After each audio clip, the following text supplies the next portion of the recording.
Alright, chat, we got Blue Lock, the king of sports anime. Now, this is a iffy title for me because I love me some Blue Lock, but there's some other sports animes that might just be. It's like you can't call Blue Lock the king of sports anime. Like that's like calling LeBron the king of basketball when Michael Jordan exists. It's like they're on the same tier, but one's not better than the other. So If you know anything about me or my channel, it's that I have the most mogul male room temperature Twitter friendly takes you've ever heard. In fact, I would never say anything to make anyone upset. Blue Lock is the best sports anime by far and it's not even close. The margin between it okay, yeah, you lost me.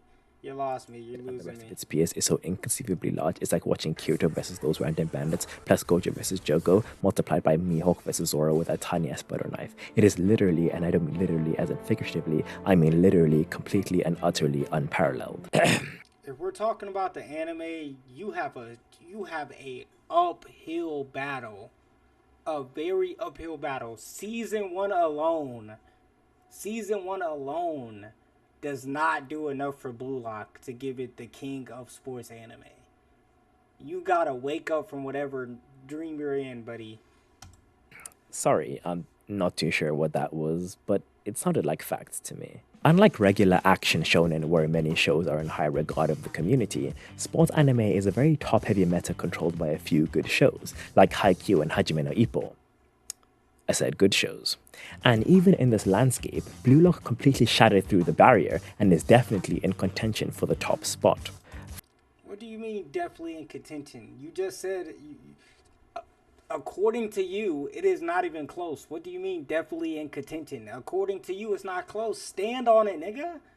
First, Stand 10 animation toes. is what you'd expect from a modern show. I can't award too many points here when its competitors are shows that were released when the internet still had a dial-up noise and phones the size of tissue boxes. Bro, like, first of all, this is a garbage point because haiku animation is fantastic.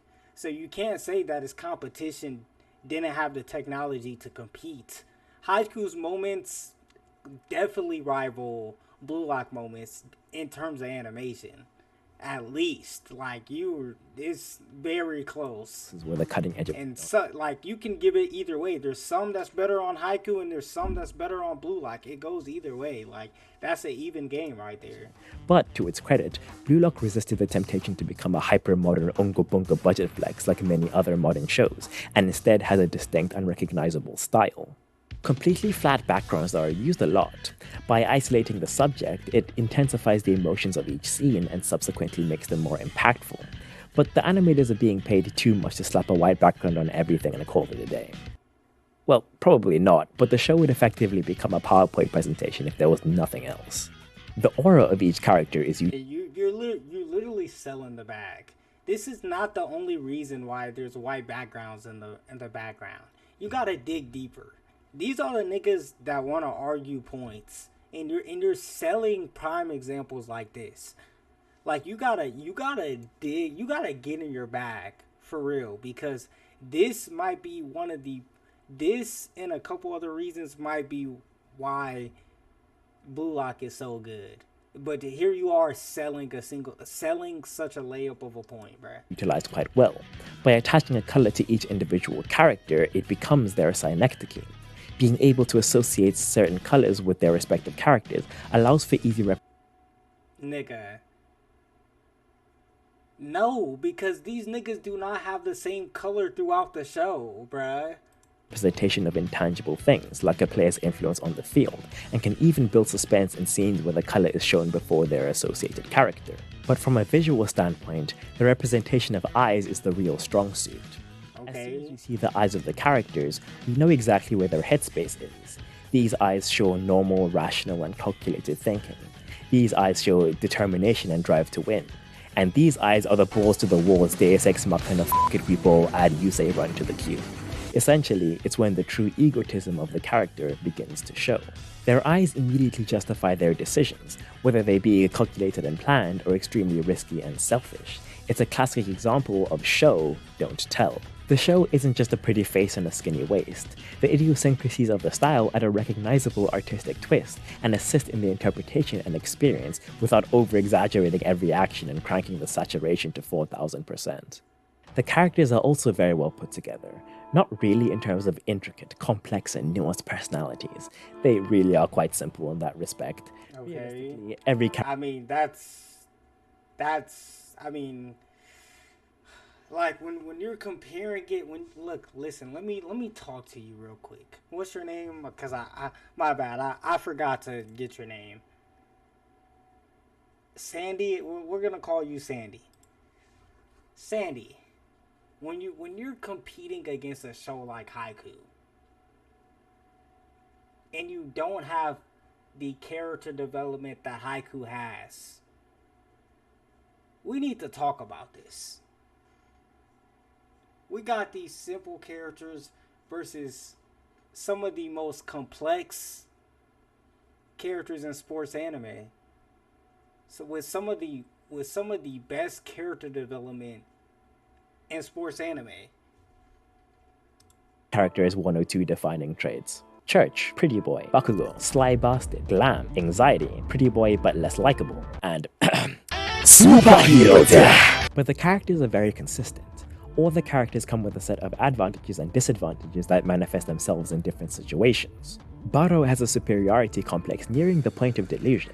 This helped him control the field and score the most goals in the first selection. Where are you going with His this? ability to create a chemical reaction in the second selection. It doesn't feel like the final boss is suddenly weaker now that you've unlocked him as a playable character. The individual strength of each character is not the only aspect to take into consideration. How they work together and how the other team works against them greatly affects the overall productivity of the team.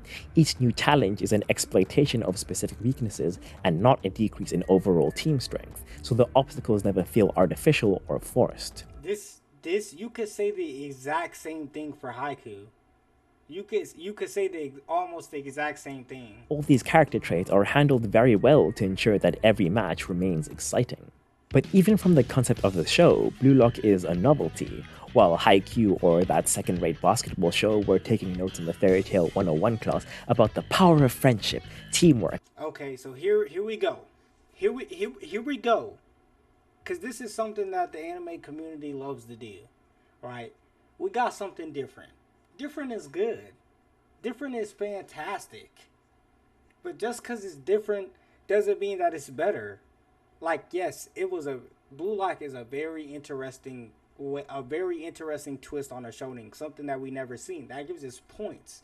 But just because that doesn't mean that you need to shit on the original. Even though haiku might be something about teamwork, it's still one of the best sports anime to exist. And achieving their goal was a singular unit. Blue Lock had geography with Gilgamesh, English with Aizen, and life orientation with Escanor. Egotism isn't a recommended serving size on the side of the box in Blue Lock, it's mandatory. Individual excellence is objectively more important than team success. As viewers, Not when you're losing and eliminated from Blue Lock, buddy.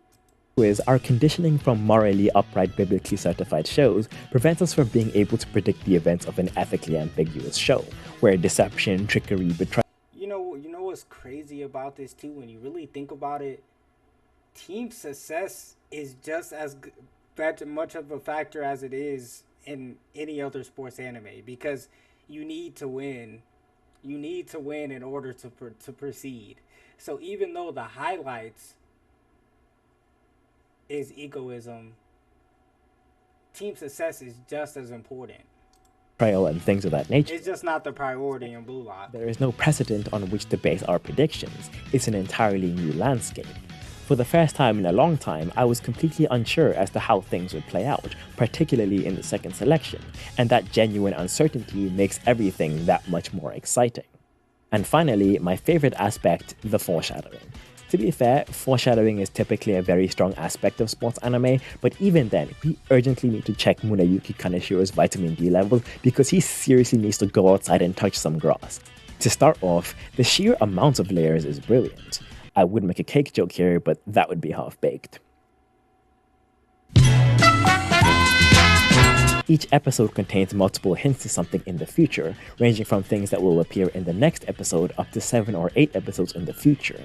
Every concept is given ample time to marinate in our minds, so that when it actually has plot significance, the integration is seamless. But even with so many layers, it's never obvious as to what is actually foreshadowing. In the preparation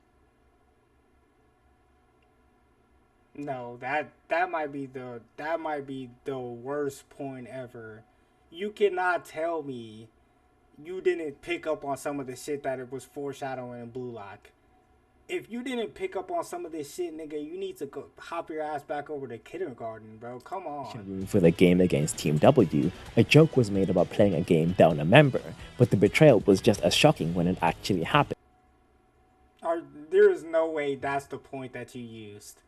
Nigga, of course no one picked that shit up. There is some way more obvious shits, but of course you're not gonna talk about that because you're trying to prove a point, though. In some cases, it's impossible to distinguish between casual conversation and clever foreshadowing. And even when you can tell that there's foreshadowing, you never know what is being foreshadowed. We knew that the random pass to Kunigami was alluding to something in the future, but if you claim that you could pinpoint spatial awareness as Isagi's weapon from that short scene, you're seriously not impressing anyone. It's just me and you here, you don't need to lie. The foreshadowing I mean, they, come on, bro. The way that they were foreshadowing, that's like, come on. They were giving you hints everywhere, bro. Like, literally, they were like left, right, uppercut, hint, hint, hint, hint. Nigga, you didn't have to guess the word spatial awareness, but you could have threw a dart at a dartboard and hit the board. makes the entire show feel like one continuous progression that is constantly expanding and is executed almost to perfection, which is why it's my favorite aspect. So yeah, the modern visuals, consistent characters, novel concept, and crispy foreshadowing are done very well, but realistically, that's not enough to be considered the best sports anime. It's not. Everything so far has been the garnish to make the meal look and taste better, but it's still lacking the substance. Good concepts with no substance to fill the gaps isn't enough to Which is also concepts that haiku have. Every single last one of those. And some of them are better. Some of them Blue Lock has the cake. I would say Blue Lock does have better foreshadowing. Haiku has better characters. I would even argue Haiku has better visuals 90% of the time. It's good Blue Lock pop-off moments are fantastic. They take it about 10%. So Haiku wins 70-30% in most of these scenarios. Most of these concepts right here. a show good. A show can't be good in theory. Yeah, I'm talking about Evangelion. What are you gonna do about it, huh? I will take every opportunity I am given to slander that glorified dumpster fire. If there are 1,000 Evangelion... Wasn't this the same guy that was saying that he doesn't try to piss people off and he has very warm takes? Was this not the same guy? Like, what are you doing right now, bro? haters, I am one of them. If there was one Evangelion hater, it is me. If there are no Evangelion haters, I am dead. This. Bro, some of y'all niggas are lame, bro. This is the hill that I have chosen to die on. But unlike that narrative mess, disaster, calamity, cataclysm, stop it, sorry, Blue Lock actually has something to anchor the individually strong aspects, and that is Isagi himself. Isagi perfectly reinforces all the themes of the show because he represents everything that Blue Lock stands for. His rise to egotism has been exponential. He went from passing the ball in the most critical moments of the game to personally ending the career of one of his friends when enticed with the prospect of growth. Blue Lock intended to break down the, quote, typical Japanese teamwork mindset, unquote, and turn the players into egotists, and Isagi was the first person to run towards the door. Understanding that he would have to crush the dreams of 299 other talented players, he pressed on for his own selfish gain. But despite this, from the perspective of the viewer, Isagi is just a normal guy. Everything he's capable of can be quite easily explained with basic logic. In fact, that's something that can be said for all the characters in Blue Lock, with the exception of some of the Mickey Mouse Clubhouse Megaton bullshit that Nagi uncorks on a regular basis completely unprovoked. No character has particularly outlandish skills, but Isagi feels distinctly normal. Nigga, what? You act like Ren doesn't exist? That nigga's literally pulling up half-court soccer shots. Come on now. Some of the stuff you be saying be losing me, bro. You're good. Ren, nigga? Like, And this is not even I've heard about some of the Mickey Mouse shit that be happening in the manga, but like we're glad you're just talking about the anime right now because that point goes straight out the window. Average height, he's moderately fast, his vertical jump is unimpressive, and he enjoys the feeling of crushing the hopes and dreams of others and especially staring into their pathetic despair-filled eyes. You know, the normal stuff. And because of this, it makes it easier to relate to the things that he's thinking and feeling. Throughout the matches, we often come to the same conclusion he comes to and subsequently empathize with his despair when nothing is working. Similarly, we're able to share his hype when he finally makes a breakthrough.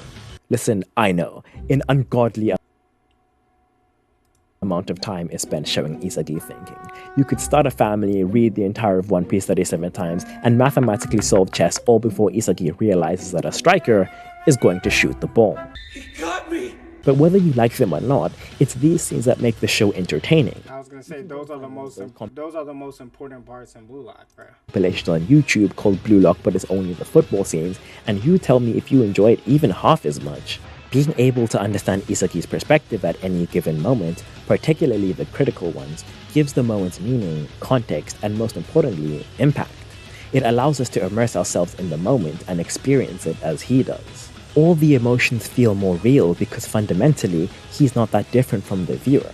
He's just a normal guy always finding a logical and understandable way to stand out from the other players on the pitch and rise to the top. We are seeing how the Blue Lock process transforms an average Joe into a world-class superstar. And lastly, Isagi brings out the egotism in those around him. Isagi was the cornerstone that brought together. So you're just gonna not talk about how smart Isagi is? We're just gonna throw the word average Joe around like this nigga has average IQ? Come on now, bro. Nigga, his gift is outside of his physical abilities, and you're calling him an average Joe? Nigga, come on, like. Team Z. He was what changed Nico from a supporting role to the main goal scorer. He turned a king to a donkey back to a king, but this time as a comically tyrannical demon lord from a trashy isekai? Yeah, I'm not too sure either, but it was undoubtedly Isagi's influence. Whether it be on his team or on the opposing team, Isagi causes everyone around him to find who they are on the pitch. He always ends up being the golden standard, inspiring everyone to try to dethrone him and be the one to take the spotlight, resulting in a group of egotists clashing with each other until one of them rises above the rest and has the capacity to be the best in Zawad. Isagi isn't just experiencing Blue Lock like everyone else, he's a microcosm of Blue Lock itself. Themes, characteristics, goals, influence, results. He is the bridge between the concept and the characters, making for an extremely cohesive main character and a perfect cornerstone for a conceptual and fundamental novelty. If you're still not convinced that Blue Lock is the new standard for sports anime, Now let me give you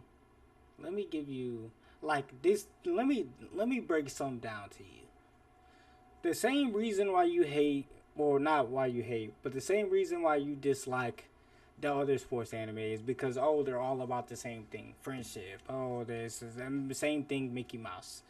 If this is the golden standard for all new anime, sports anime, is it not gonna get old? Are you not gonna have this same problem? Like, this is where y'all lose me. This is just a different approach on a sports anime that is phenomenal. But it doesn't take away from what makes sport animes good. It's the same reason. These are the same reason why Blue Lock is good. Is the same reason haikyuu is good. It's more than just the characters and the scenes. It's about the sport. It's about what's going on in the sport. Blue Lock makes soccer look so interesting if you're not a soccer fan. Haiku makes volleyball look so fun if you're not a volleyball fan.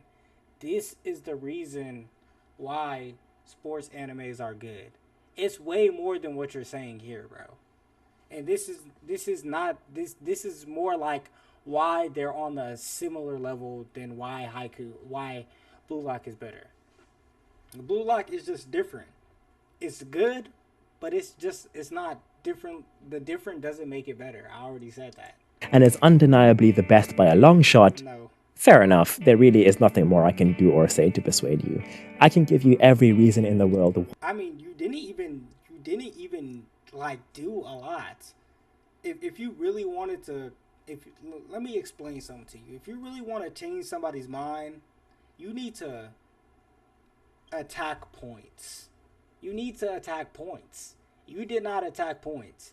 You explained what makes Blue Lock good. What makes Blue Lock good is fantastic. It's not the stuff that makes Haikyuu good. What makes Haikyuu good is completely different from what makes Blue Lock good. So anyone who thinks Haikyuu is good, they're not gonna change their mind because you explained what makes Blue Lock good. You have to attack what makes Haikyuu good, what makes Haikyuu good, and then explain why Blue Lock does it better. That's what you have to do if you want to change someone's mind, which you did not do at all. So I mean, this was a fantastic video on why Blue Lock is a different sports anime. Why your opinion is wrong, but it's not up to me whether you change it or not. But if you're confident that I've completely wasted 12 minutes of your time with baseless nonsense, then feel free to explain to me why my opinion is completely asinine because Baby Steps is the greatest thing mankind has ever produced, with the singular exception of Batsubami Ray. Let me know. I'd be quite interested in your genuine, well put together refutations. That is, if they actually exist. I mean, I think I tore your shit asunder then, buddy.